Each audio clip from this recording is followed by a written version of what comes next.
po, Your Honor. Pero Yeah, yung sa oh, mga... yeah, correct. sa Ang sinasabi mga- mo, well, I have to clear everything, ano. Ang sinabi natin kanina, yung kung hindi kayo nakaligtas, kung makakaligtas kayo sa kaso, sa akin hindi kayo makakaligtas. Kanina dinideny mo yon, but this time sinasabi mo na out of frustration. That we understand.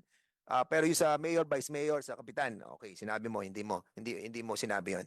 But this only proves that you complete on you continue on lying, and kapag nahuhuli ka na, inaamin mo din. Kaya nga dapat in the first instance pa lang, huwag na kayong magsinungaling. The truth will set you free. Mr. Chair, I was about to make the same observation, Mr. Chair, just Yes, a manifestation Go ahead. that Major Quijana has been repeatedly making statements, then correcting it after when he's confronted with the other statements. My manifestation, my recommendation earlier now looks more enticing, Mr. Chair. We will be discussing that after, no? Siguro magkaroon tayo ng meeting, all the members of this committee afterwards, no? So, last question, Yeah, I still have my Congressman question, Arrogancia, Mr. Chairman. then Congressman Gonzaga, then Congressman Ako. Yeah, I am not yet finished to Major Quijana. Major Quijana, if the operation is legit at naroon sa good faith tayo na side, kailangan bang humantong tayo sa pananakot ng ating kasamahan sa operation na feeling mo may naghuhudas? Bakit kailangan may maghudas sa kasamahan mo kung maayos ang iyong operation? Your Honor, kasi maayos po yung operation na ginawa namin, Your Honor. Yung pong kasing nabanggit ko kanina na si Garcia, Your Honor, sana po maipakita rin sa CCTV yung pong copy ng building na ilang beses po siyang bumaba ng building, 4 hanggang 5 beses po siyang bumaba ng building, na may dala pong pera. Nakita ko po mismo sa jacket niya, Your Honor. Si Garcia, yung aming chief of clerk, siya po yung sinasabi ko na naghudas. Kasi kinumpronta ko po yan, pagkatapos niya pong gawin yon, dahil sinabi rin po ng mga tao na si Master Garcia, 4 hanggang 5 beses bumaba ng building, na may dala po. Nakita ko rin po sa jacket niya. Matanong ko po kayo, kung nakita niyo po palang may dalang pera, bakit po nung moment na yon, hindi niyo po sa kinwestiyon at kailangang i-turn over niya yung perang hawak niya at hindi niyo dapat siya pababain bilang kayo po ang team leader? Ako po yung deputy team leader, Your Honor. Pinahabol ko po siya, mabilis po siyang bumaba. Tapos kinumpronta ko po sa opisina. Hindi na po siya Major Quijana, halos nag-away na po kami. Huwag po tayong magtanga-tangahan. Kasi kung kayo po ang isa sa mga nasusunod sa operation na yon, that moment, ang dami niyo pong bata sa baba, hindi niyo dapat hinayaang bumaba kung merong hawak na pera na ibinababa na hindi yun sa kanila. Dapat kinuha niyo na right away yun, di po ba? Sinisecure ko po yung perimeter, Your Honor. Mabilis po siyang bumaba. At bakit hindi niyo po dinampot ang inyong kasamahan? Kasi illegal po yun. Hindi ko na po naisip yun, Your Honor. Pasensya na po. Alam niyo po, Major Quijana, hindi po ako abogado, hindi rin po ako pulis. Pero sa pangkaraniwang pananaw ng isang sibilyan, hindi niyo po kaya kaming paikutin dito. Ang inyo pong ginagawa, tinetesting niyo po muna ang tubig kung mainit o hindi . Hindi po ganun katanga ang committee ito para paikutin niyo, Major Quijana. Gusto ko lang pong tanongin ang inyo pong big boss, si General Roderick. Boss, ito po bang aksyon ng iyong mga bata ay dumaan sa inyo? Bakit po ito'y nagkaganito ang inyong operasyon? Mr. Chair, hindi po dumaan sa akin yung trabaho. Pinaalam lang po na magkakandak po sila ng application for search warrant sa baril po. Mag-a-apply po ng search warrant. Pero magkatapos po ng operasyon, alam niyo po na nagkaroon ng problema at error ang operasyon. Hindi po ba kayo nagkandak na sarili niyong investigasyon? Nagkandak po kami ng sarili naming investigasyon as what other members said during the investigation at the D7. Nagkandak po kami, Mr. Chair. At nakita ko po ang inyong investigasyon at nakita ko rin po investigasyon ng NCRPO. Magkasalungat po . Lumalabas po sa inyong investigasyon na inaabsuelto niyo po ang inyong mga bata. Mr. Chair, mali po yung nasabi niyo po. Hindi po siya magkasalungat, kundi continuous investigation po yung nangyari. Kasi after po na ma-relieve po ako, ang aming na pong regional director nag-conduct po ng investigation, at during our investigation, I submitted it to this honorable committee that nag-file po ako ng kaso sa aking mga tauhan At meron pa po doon nakalagay, if ever that there is a criminal violations na na-commit, if evidence warrant, ay pwede po silang kasuhan. Kaya po yung aming report, ay kasunod po yun ng report ng aming butihing regional director. Kaya General, po, ganun po yun. maputol ko po kayo. Pwede po Opo. bang malaman sino po ang napailan nyo ng kaso sa inyong tauhan? We submitted po nung aming D7, nung special investigation team na binuo ko po, halos po lahat dun sa aming mga officers ay nakasuhan. At yun lang po talagang mga kasamahan namin nila sa DSOU na hindi naman po pumasok, wala po talaga dun sa operation ay hindi po namin kinasuhan. Pwede po bang malaman ng pangalan ng mga nakasuhan? Nakasuhan po yung lahat po ng officers po doon. Pwede po bang malaman natin at para po sa benefit ng mga nakikinig po ay alam natin kung sino mga nakasuhan sa mga Nakasuhan po ang chief ng DSOU, nakasuhan po yung kanyang deputy, nakasuhan din po ang yung Tambot Substation Commander si Major Magsalos, nakasuhan din po, nirecommend ko rin pong makasuhan yung iba po nilang mga kasamahan na nag-participate during the conduct of operations na based na rin po sa lahat po ng affidavit submitted by the operating team po, Mr. Chair. Okay. Maraming salamat po, General. Mr. Chairman, yun lang po ang aking katanungan. Okay, so Mr. Chair, if I may interject. will the good gentleman from Davao de Oro allow? Okay, Congressman Busita. Thank you, Mr. Chair. Linawin lang po natin na General Mariano. So, nung kayo po ang District Director ng Southern Police District, nangyari yung insidente. Tama po yun, Mr. Chairman. Then, meron kayong initial report. Tama po? Tama po, mag-execute mo ng spot report, sketch report at spot report po ang chief po ng Yes. DSOU. And as District Director, syempre, hindi natin alam at nagtitiwala tayo sa ating mga tao. Tama po ba?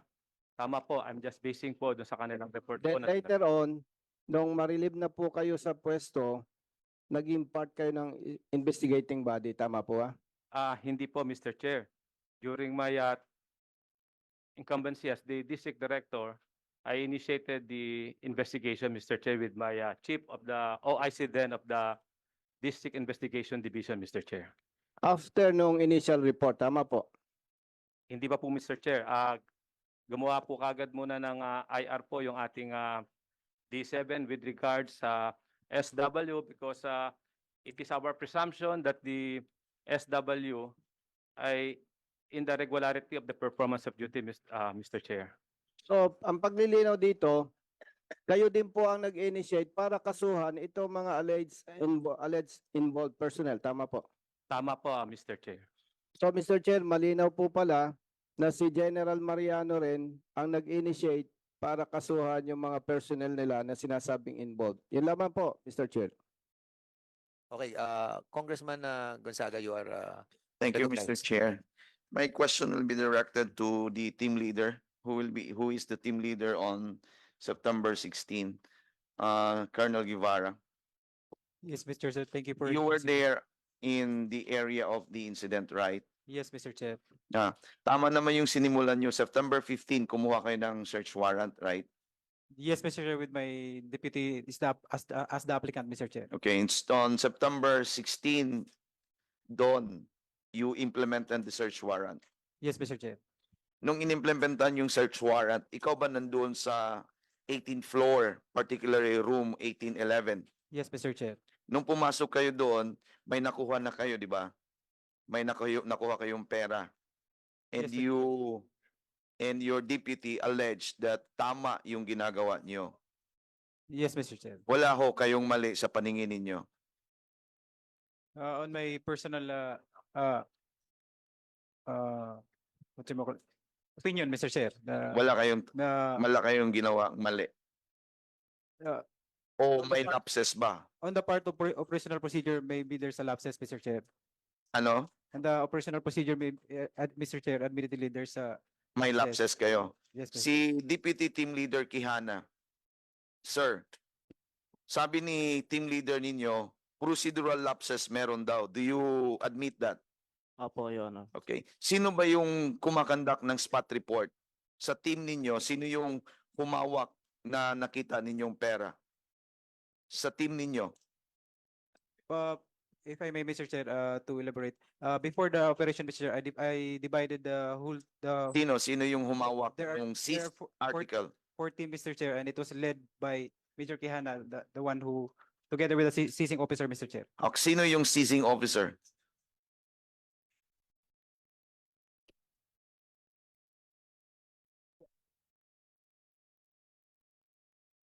I may direct the team leader of the seizing team, Mr. Chair.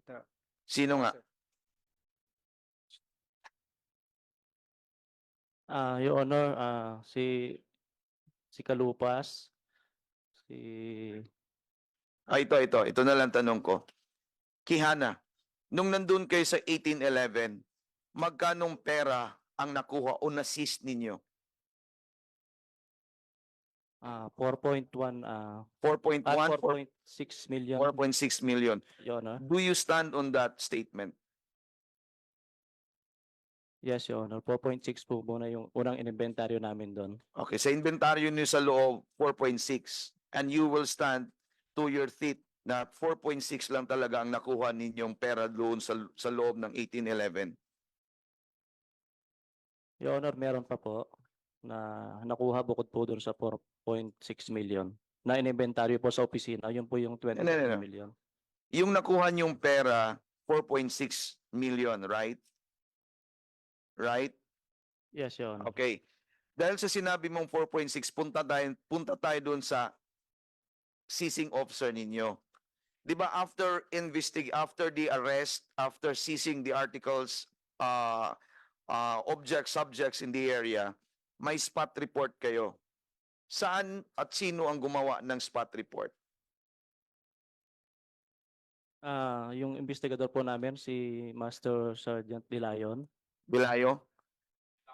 Dilayon. Saan siya ngayon? Nandito? Please, spot report officer Dilayon.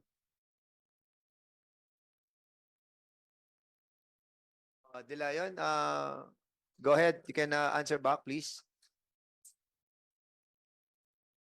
Good afternoon, Mr. Chair.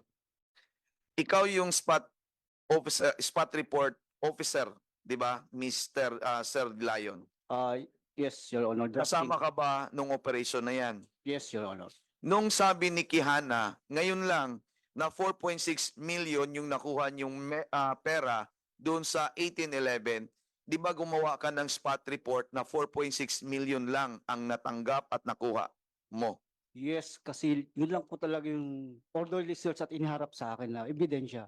Yun ang Na, tinurn over sa yes, po, ng Your Honor. arresting and seizing officer. Yes, Your Honor. Yun ang tinurn over sa ni Sir Kalupas. Yes, and I have no personal direct knowledge doon sa... Alam ko, yes. wala kang personal knowledge on how Yes. they operated inside the room 1811. Yes, Your Ang Honor. role mo lang, tumanggap ka ng seized article galing from the raiding team. Yes, Your Honor. Ang tinanggap mo 4.6 million. Yes po. Ayun Yeah. ang naka-report na pinirmahan mo. Drafting of report lang po, Your Honor. Ang signatory is our Chief DSO. Yeah, spot report 'yan. Yes po. From Your the Honor. time of the raid or searching of the 1811, anong oras mo prepare yung spot report, Sir Dilayon?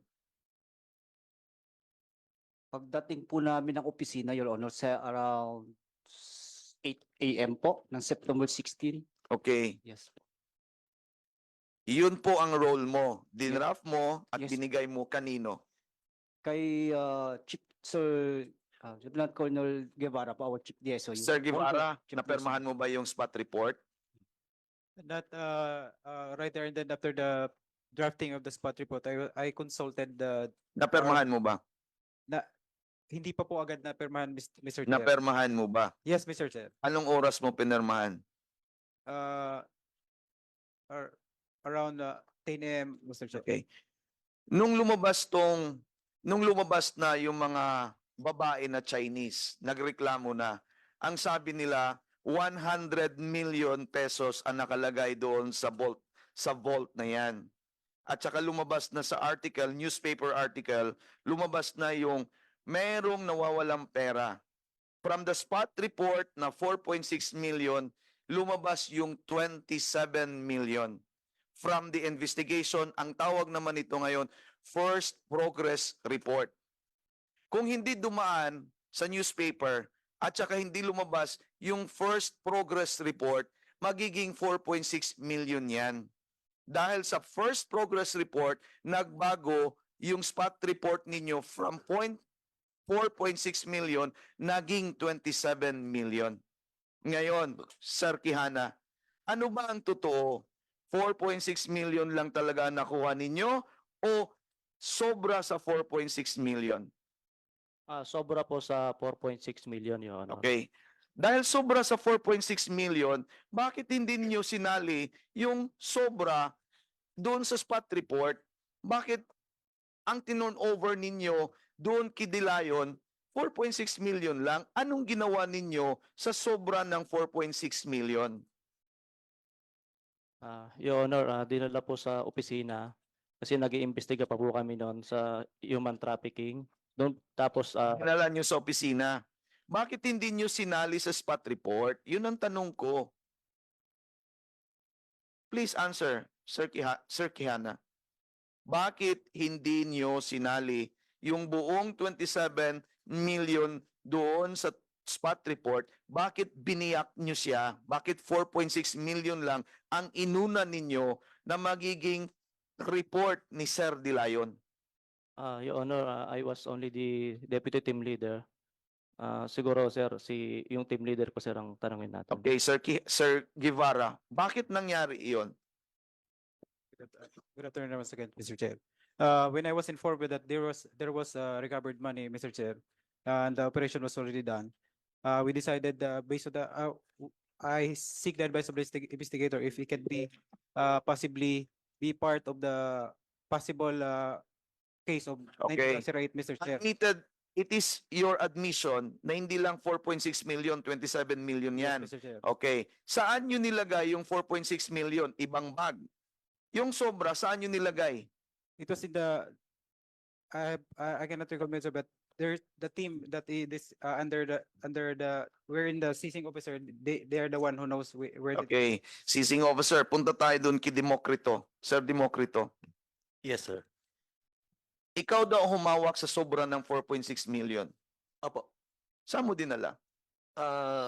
Sa DSOU office po. Bakit hindi mo tinurn over sa spot report officer ninyo? Ang decision po niya kasi nila, sir, sila na po. Basta ang sa Sino? akin- Sinong sila? mga officers po namin. Sino nga? Sila Sir Guevara, Sir Quijana. Ang sa akin lang po is nautusan lang po ako na dalhin na lang po yun sa office kasi parang may relation po yun doon sa human trafficking. Okay. Sino ngayon ang nag-segregate ng 4.6 million para ma-turn over sa spot report officer? Doon pa lang po sa ano, ang alam ko po na